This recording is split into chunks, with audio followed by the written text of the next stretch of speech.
Salvage Team presents... Oh, that's so cool. I never noticed that before. The ring. The ring says his name is Sonic. Sonic Overture. Oh, that's neat. That's neat. I like that. I like that. Hey, what's up, guys? This is Howard for WeAreLostintheWoods, and welcome back to Sonic Overture. Today, I'll be critiquing this game. And this is my second time recording this because my microphone wasn't on the other time. Ooh, rookie mistakes. Rookie mistakes were made. Alright, so this is a follow-up video to my Howard 4 plays of this game. Something new I'm trying out, where we do the play before the critique. If you guys don't think it flows well, then just, leave a like or dislike in the appropriate video.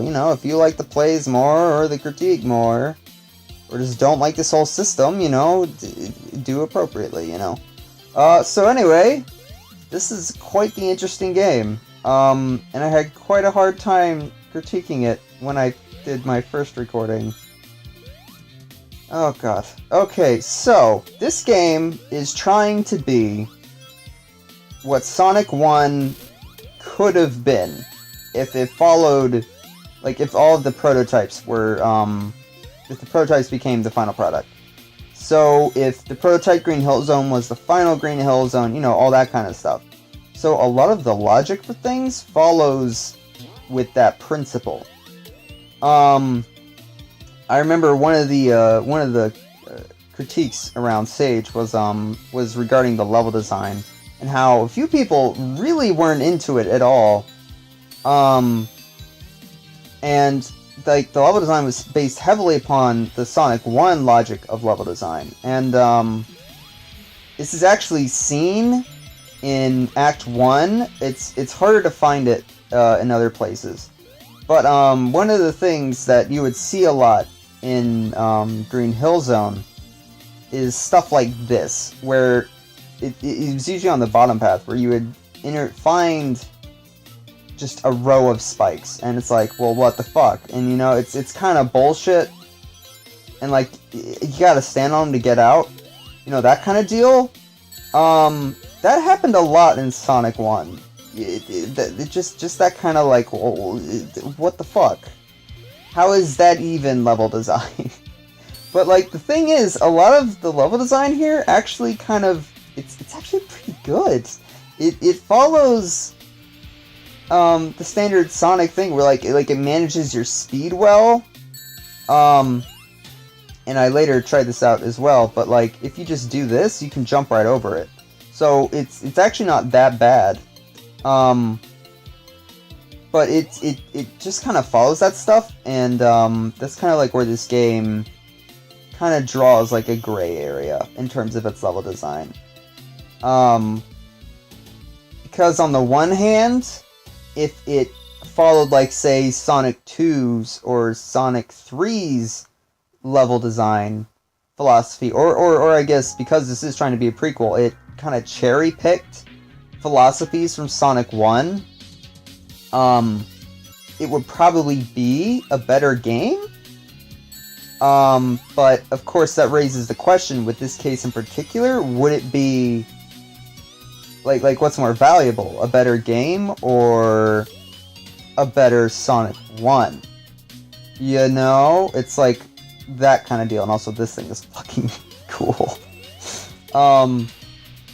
So that's kind of like the question going on here, which has made it very difficult for me to really suggest anything or critique anything, just because it's trying to be Sonic 1, and if it doesn't feel like Sonic 1, then it's not really being Sonic 1, is it? No. And this game really actually does feel like Sonic 1 at a lot of times. Oh wait, is this breakable? It is. Wow, that's actually really invisible. Oh wow, that's pretty neat.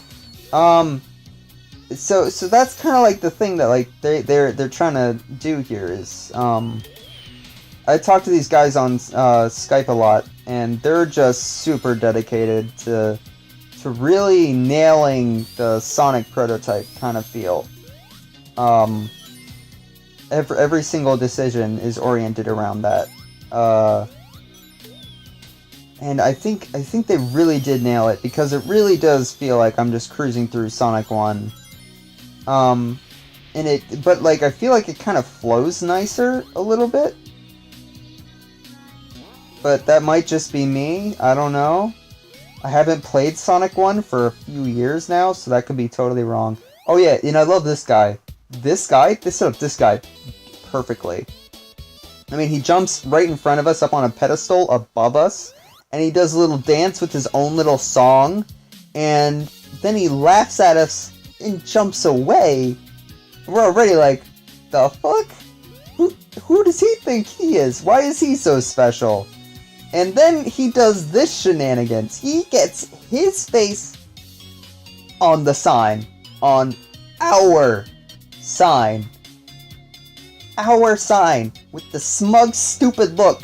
That should be our smug, stupid look on our sign. Like, they set up this rivalry, or whatever. I don't know what the hell this guy is. Who he is. Or what. But that is awesome. The fact that they do that in the second act, so that the spinning signposting is established in the first act, with our face plastered on it, is very good. Because it's like, oh cool, our face gets put on that sign, so that's like our goal, right? But now, this guy shows up out of nowhere and is like, nope, that's my goal now. It's just like, I love that. They did that so well. Like, that's so great. And I love how we just steal it right back. Oh man. And I love the graphics too. The graphics are just, they're great. Everything is so unified in style here. Like, all of the the palettes never break themselves. It always stays consistent. And, oh god, it's, I love the color palette so much. I really do. It's, oh god damn, it's gorgeous. And like, the way how Sonic fits into it too, like, he doesn't clash at all, even though he's got like that Sonic 1 vibe to him. It's, oh god. It's, I just love it. I love it. And I love this aesthetic. And they didn't come up with this. This is in the original concept art. But I just love how it's like Sunrise Gate, but like just made out of metal, because, and it really is just like the landscape just turned to metal. Like, it really feels like that, because there's just like a waterfall here and a bridge, and like, it don't care. It's like the waterfall is just there. It's like the land turned to metal under it. Like, it's like it wasn't constructed. Like, it's kind of neat. The music's really great too. I can't really say anything about it. It's kind of got like its own vibe to it as well. One that I haven't really heard that much in a few Sonic fan games. And I think that's just with like the instrument choice. Oh wow, I never saw this before. That's pretty neat. So I'm assuming Lang, or Lang, I forget how to say your name, buddy, but I assume he did it, because that's what he does a lot. There's not really a whole lot of bullshit in terms of level design here. Like that's the thing, I don't know. You guys have kind of figured out the balance of what you want, in terms of the level design, because like what you have right now really works. Like, it just feels like, it feels like the game. You guys have pulled it off, you know? But at the same time, like, the designer review is like, yeah, but like, that's bullshit. Why would you do the spikes like that? That's like, no, you don't put that there. But like, the original game did shit like that. Like, stuff like this. Like, why is there just spikes going on forever after the spring? Why? I mean, Sonic 1 did that shit. But it just goes, like, there's nothing under there for you to go to, so you could just put a wall there. I don't know. Oh my goodness. And one interesting thing here too is like this level actually does kind of follow like the level design philosophy of Green Hill Zone a bit, in that it has a lot of branching pathways and stuff, like Green Hill Zone did. But like if you look at like a lot of the levels in Sonic 1. Oh yeah, I'll get to that thing in a second. But like a lot of levels in Sonic 1 were actually really, really linear. Like look at Marble Zone. There are no branching pathways in Marble Zone. That level is completely linear in every regard. Okay, this is kind of bizarre. Wait a minute, where does this come off from?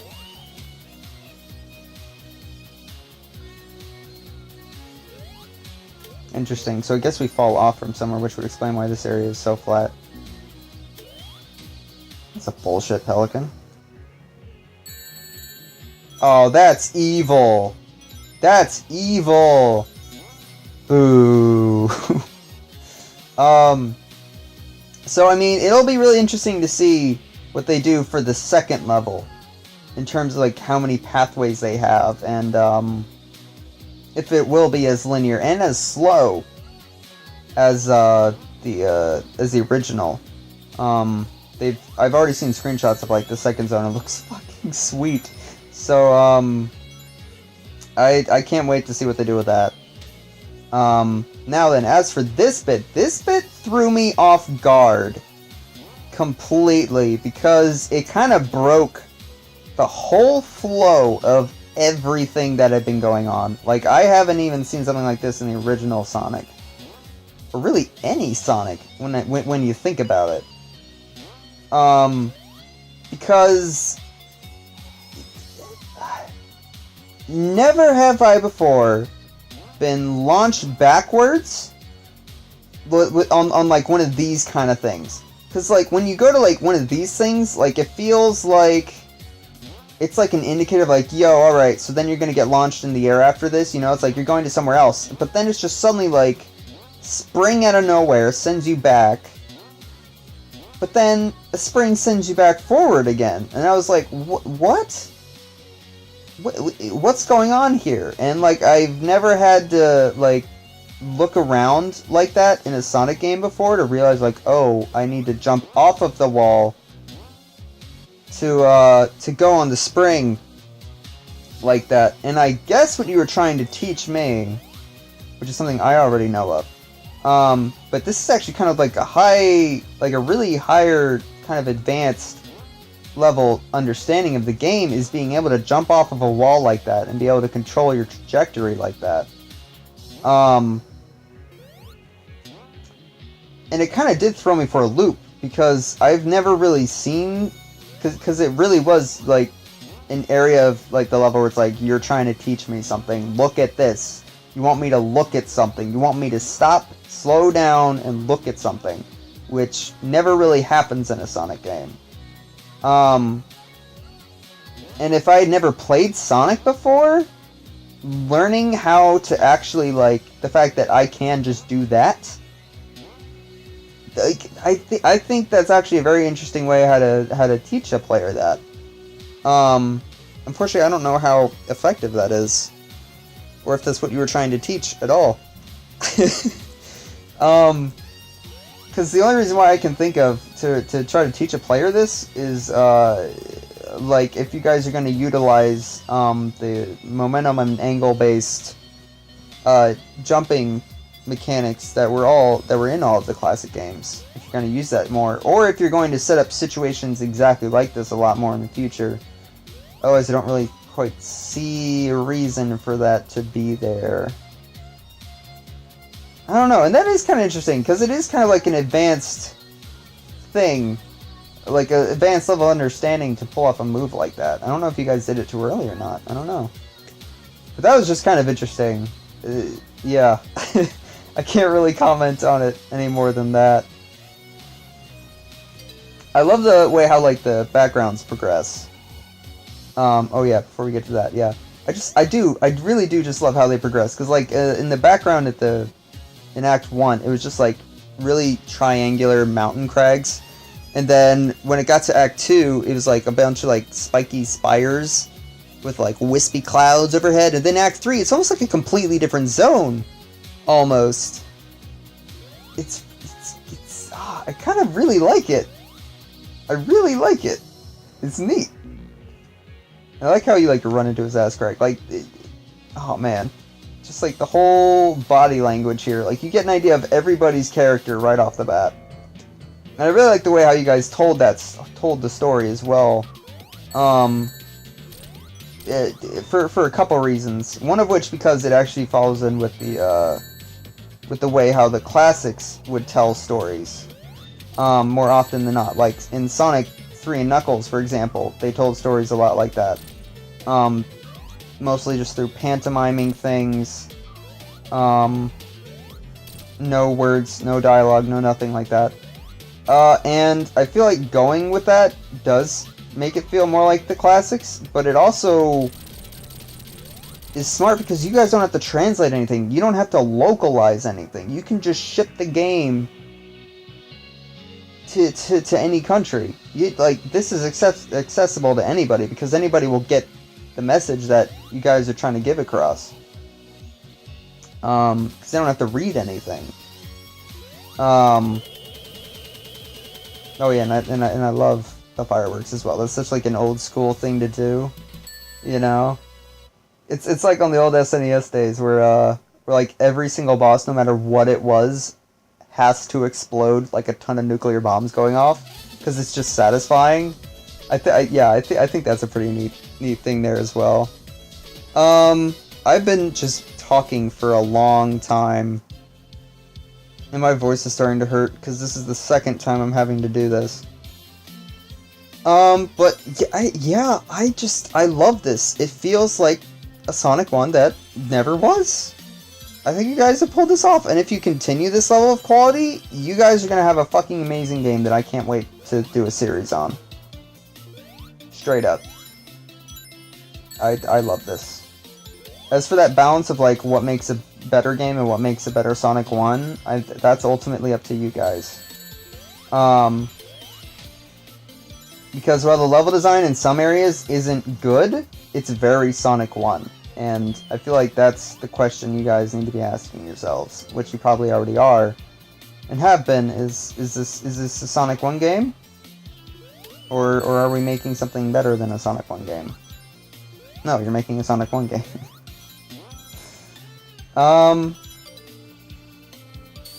Yeah, I can't really figure out anything else to really talk about. It's good. I like it. It's fun. If you guys haven't played it yet, you guys should go check it out. Seriously, link down in the description down below. Go play it. Have fun. It's enjoyable. Oh man. Anyway, my voice is literally about to implode itself. So, I will see you guys next time. Thank you guys so much for watching. Seriously, it means a lot. If you guys think that this formula of playing the game just for fun first and then doing the critique second is a good way how to go about it with these games, with these one-offs, leave a like. If you don't, leave a dislike. I'm testing the waters out on this. And your feedback is important. I do quite like it. Or, just outright tell me. This is Harbor for Lost in the Woods. And, I will see you next time. And I swear to God, if my microphone hasn't recorded this goddamn thing, I am going to have a